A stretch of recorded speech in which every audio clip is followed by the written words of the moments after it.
आज इस विश्लेषण में हम एक ऐसी कहानी में उतरने वाले हैं जो शुरू तो होती है एक शांत आयुर्वेदिक क्लिनिक से, पर पहुंचती है सीधे बॉलीवुड के शोर शराबे और वहां से एक high stakes corporate boardroom thriller तक। जी हां, कहानी उस छोटे से पीले डब्बे की, यानी ज़ांडू बाम की। आखिर कैसे एक आम सा बाम भारत की रगों में बस गया और एक इतने बड़े कॉर्पोरेट टेकओवर की वजह बना। चलिए शुरू करते हैं।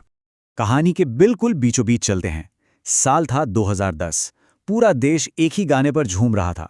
ब्लॉकबस्टर फिल्म दबंग का मुन्नी बदनाम हुई, पर इस गाने की एक लाइन में बिना किसी इजाजत के जंदू बाम नाम का इस्तेमाल हो गया था। और बस इस एक छोटी सी लाइन ने उस वक्त का सबसे बड़ा कॉपीराइट विवाद खड़ा कर दिया। अब देखिए, यहां इमामी, जो कि ज़ांदू बाम की पेरेंट कंपनी थी, उसने क्या कमाल का दिमाग लगाया।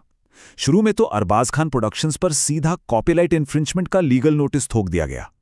माहौल पूरा गर्म था, पर फिर एंट्री होती है एड गुरु प्रहलाद कक्कर की, जिन्होंने मध्यस्थता की। एक गुस्से भरे लीगल नोटिस को इमामी ने एक मास्टर स्ट्रोक मार्केटिंग डील में बदल दिया। मामला कोर्ट के बाहर सुलझा। इमामी ने इस हिट गाने को अपने एड कैंपेन्स में खुलकर यूज किया, और तो और मलाइका अरोरा को ही ब्रांड एम्बेसडर बना डाला। मतलब एक झटके में इस प्राचीन ब्रांड को मॉडर्न पॉप कल्चर में हमेशा के लिए अमर कर दिया। थोड़ा ठहर कर इस छोटे से पीले डब्बे को देखिए। इसके अंदर आखिर है क्या? मेंथॉल, कपूर और यूकेलिप्टस ऑयल का एक बड़ा ही सिंपल सा मिश्रण। ना किसी डॉक्टर के पर्चे की जरूरत, ना कोई कॉम्प्लिकेशन। सर दर्द हो या थकान, पिछले कई दशकों से ये बाम सिर्फ एक दवा नहीं, बल्कि हर भारतीय घर की एक इमोशनल जरूरत बन चुका है। एक ऐसी चीज जिसमें आंख बंद करके भरोसा किया जाता है। पर क्या कभी सोचा है, इसकी शुरुआत आखिर हुई कहां से थी? इस विश्वास की नींव रखी गई थी साल 1910 में बॉम्बे के अंदर।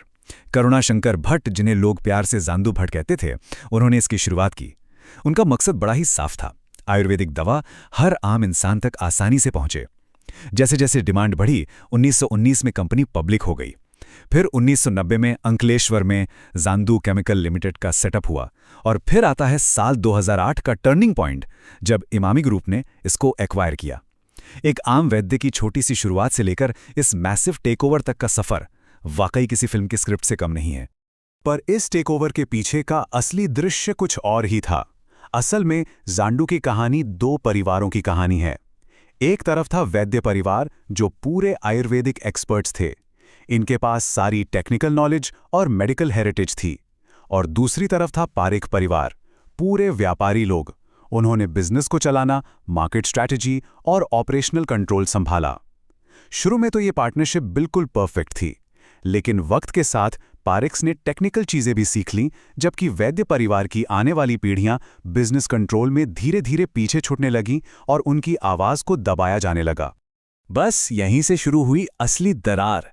वैद्य परिवार को महसूस होने लगा कि उन्हें कंपनी में पूरी तरह साइडलाइन किया जा रहा है। बोर्ड ऑफ डायरेक्टर्स में जगह मांगने पर भी उन्हें बार बार साफ मना कर दिया गया। जब पानी सर के ऊपर से निकल गया, तो मई 2008 में वैद्यज ने एक ऐसा कदम उठाया जिसने पासा ही पलट दिया। उन्होंने शांति से, बिना किसी शोर शराबे के, अपनी पूरी 23.62% हिस्सेदारी 6,900 रुपए प्रति शेयर के हिसाब से सीधा इमामी ग्रुप को बेच दी। अब क्योंकि इमामी के पास पहले से कुछ शेयर्स थे, उनकी टोटल हिस्सेदारी हो गई 27.5%। और इस एक आंकड़े ने सेबी के टेक ओवर रूल्स को ट्रिगर कर दिया। मतलब अब इमामी कानूनन पूरी कंपनी खरीदने के मैदान में खुलेआम उतर चुकी थी। 7,315 रुपए, ये कोई मामूली आंकड़ा नहीं है। वैद्यनाथ से शेयर खरीदने के ठीक 2 दिन बाद इमामी ने एक और धमाका किया। उन्होंने बाकी शेयर होल्डर्स के लिए इस दाम पर एक ओपन ऑफर निकाल दिया, ताकि 20% और हिस्सेदारी खरीदी जा सकें। इसे ही कॉर्पोरेट की दुनिया में हॉस्टाइल टेकओवर कहते हैं, जब कंपनी के एग्जिस्टिंग मैनेजमेंट यानी पारेख परिवार नहीं चाहते थे कि कंपनी बिके, पर इमामी उन्हें जबरदस्ती खरीदने पर उतर आई। पारेख परिवार भी चुप नहीं बैठा। उन्होंने तय किया कि इसका पूरी ताकत से लीगली सामना करेंगे। अगले कुछ महीने दोनों तरफ से कड़ी टक्कर चली। स्टॉक मार्केट में दोनों की हालत खराब हो रही थी। मामला सीधा कंपनी लॉ बोर्ड और सेबी के दरवाजे तक जा पहुंचा। लेकिन इमामी का इरादा पत्थर जैसा मजबूत था। उन्होंने गेम को और एग्रेसिव कर दिया। अपना ऑफर दुगने से भी ज्यादा बढ़ाकर सीधा 16,500 रुपए प्रति शेयर कर दिया। सोच सकते हैं, इसमें 1,500 रुपए की तो सिर्फ नॉन कम्पीट फीस जुड़ी थी, ताकि बेचने के बाद पारेख परिवार ज़ैंडू के खिलाफ कभी कोई नया बिजनेस ना खड़ा कर दे।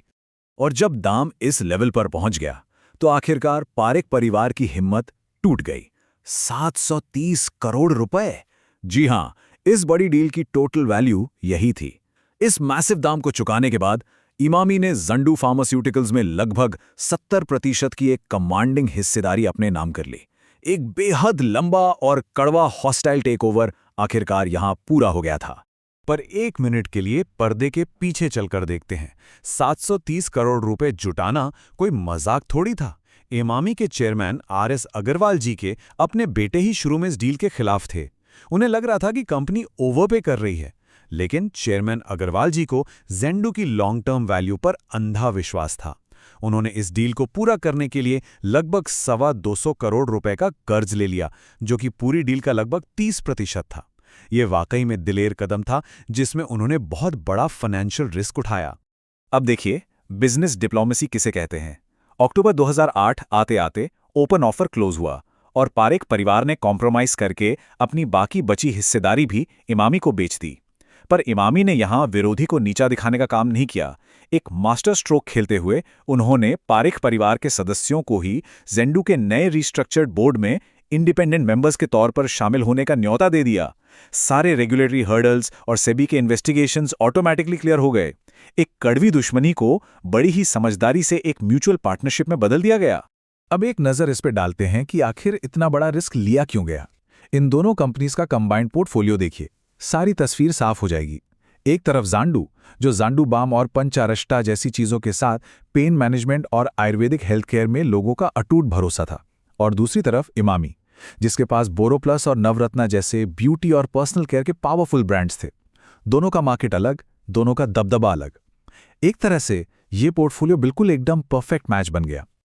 और इस शानदार सिनर्जी का असर सीधा बैलेंस शीट पर दिखा। 1000 करोड़ रुपए का टर्नओवर। 2009 से 2010 आते आते इमामी ने यह बड़ा टारगेट बड़ी आसानी से तोड़ दिया। और जानते हैं सबसे अच्छी बात क्या हुई? इस बायआउट के लिए जो भारी कर्ज उठाया गया था, वो भी बहुत तेजी से क्लियर कर दिया गया। चेयरमैन अग्रवाल जी ने उस वक्त जो हिसाब लगाया था, वो बिल्कुल 100 पतुन सोना साबित हुआ। वैसे इस कहानी में एक और हैरान करने वाला फैक्ट छिपा है, जिस पर आमतौर पर लोग ज्यादा ध्यान नहीं देते। ज़ैंडू फार्मास्यूटिकल्स खरीदने पर सिर्फ ब्रांड वैल्यू हाथ नहीं आई थी। मुंबई के सबसे महंगे दादर इलाके में ज़ैंडू का जो हेडक्वार्टर्स था, उस अकेले रियल एस्टेट की कीमत उस प्रॉपर्टी बूम के वक्त तकरीबन 350 करोड़ रुपए थी।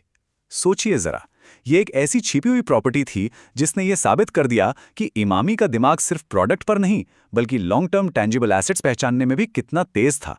खैर, चलिए अब आज के दौर में आते हैं। आज इमामी अपना 50वां साल मना रही है।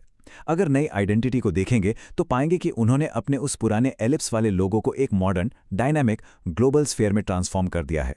ये नया लुक साफ इशारा है कि कंपनी अब सिर्फ डोमेस्टिक मार्केट तक सीमित नहीं रहना चाहती। उनकी निगाहें अब ग्लोबल आसमान पर हैं। और इस फिलॉसफी को उन्होंने एक बड़ा ही प्यारा नाम दिया है, स्ट्रॉन्ग रूट्स न्यू शूट्स। यानी अपनी उन प्राचीन आयुर्वेदिक जड़ों से पूरी तरह जुड़े रहना, लेकिन मॉडर्न डिजिटल इनोवेशन और नए मार्केट्स की ऊंचाइयों को छूने में कोई कसर न छोड़ना। एक पुराने लेगेसी ब्रांड को नए जमाने के मुताबिक कैसे आगे बढ़ाया जाता है, ये अप्रोच उसका एक बेहतरीन उदाहरण है। आज देखिए, इतने बड़े कॉरपोरेट युद्ध, इतने सारे बदलावों के बावजूद ज़ैंडू की असली रूह वही है। ज़ैंडू बाल्म आज अकेले 200 करोड़ से ऊपर का धंधा करता है, लेकिन उन्होंने ना तो अपना ओरिजिनल आयुर्वेदिक फॉर्मूला बदला और ना ही उस आइकॉनिक पीले डब्बे को छेड़ा। बस फर्क इतना है कि इमामी के मैसिव डिस्ट्रीब्यूशन नेटवर्क के जरिए अब ये देश के हर नुक्कड़ पर आसानी से मिल जाता है। 1910 में एक छोटे से क्लिनिक से निकला नुस्खा आज मॉडर्न इंडिया के कोने कोने में अपनी शान बनाए हुए है। तो अब इस पूरे विश्लेषण को समेटते हुए एक काफी गहरा सवाल जहन में आता है, क्या आज के दौर में किसी सदियों पुरानी विरासत वाले ब्रांड को जिंदा रखने और आगे बढ़ाने के लिए इन मॉडर्न कॉर्पोरेट की आक्रामक स्ट्रैटेजीज और बड़े फंड्स का होना जरूरी हो गया है? प्राचीन परंपराएं और आज के कॉर्पोरेट कैपिटलिज्म के बीच का ये संतुलन आखिर आगे कैसे चलेगा? ज़ैंडू बाल्म की ये दिलचस्प कहानी इस मुद्दे पर गहराई से सोचने को मजबूर जरूर करती है।